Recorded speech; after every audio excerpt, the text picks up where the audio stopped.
को मधुमक्खी कि ये नंबर्स क्या बता रहा है, ये नंबर्स क्या कह रहे हैं? क्योंकि आप देखिए कैसा जंप है ईडी के छापों में, जो जंप है आप देख रहे हैं 178 से 1180 हो जाते हैं पीएमएलए के तहत केसेस।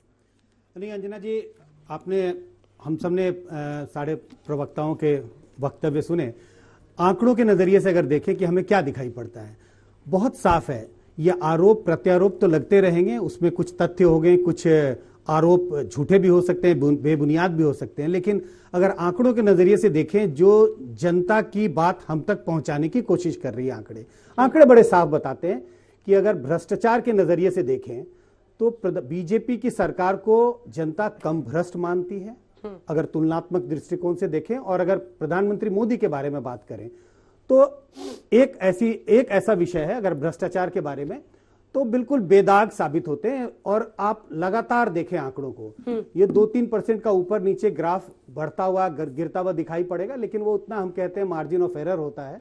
तो कुल मिला के आप देखें एक बड़ी संख्या में जनता ये मानती है, जो पहला आपने दिखाया था मोदी सरकार भ्रष्टाचार पर काबू करने में 53% हो गया, 53%। आधे से ज्यादा जनता कहती है कि मोदी सरकार भ्रष्टाचार पर काबू पाने में सफल रही है। कुल मिला के ये सारे आंकड़ों को अगर आप देखें तो ऐसा प्रतीत होता है कि जनता के नजरिए से, मैं इन आरोपों पर नहीं जा रहा हूं कि सचमुच जो सीबीआई के रेट्स हैं वो उसमें कितनी सत्यता है कितनी सत्यता नहीं है, लेकिन अगर जनता इन आंकड़ों के नजरिए से देखें तो साफ ये दिखाई पड़ता है कि जनता ये समझती है कि पिछले 8-9 साल में बीजेपी की जो सरकार रही है प्रधानमंत्री मोदी के नेतृत्व में, भ्रष्टाचार पर काबू पाया गया है।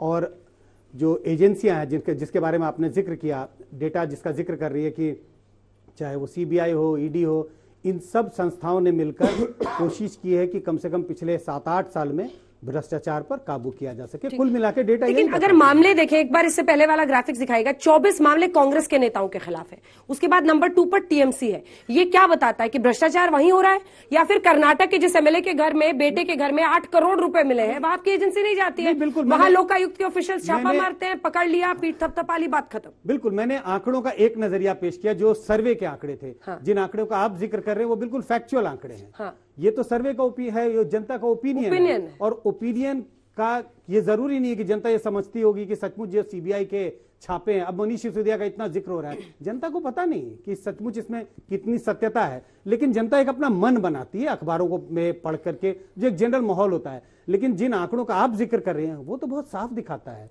कि काफी एक तरफा है। ऐसा तो हो नहीं सकता कि बीजेपी के सारे नेता, पूरे प्रदेश में सरकार, इतने लोग सारे के सारे ईमानदार हैं और उन पर न तो कोई ईडी का छापा, न कोई सीबीआई का छापा, और पिछले 8-9 साल में जो छापे पड़ रहे हैं वो सिर्फ विपक्षी पार्टियों के नेताओं पे पड़ रहा है। वो आंकड़ा तो बहुत साफ दिखाता है कि एक तरफा कार्रवाई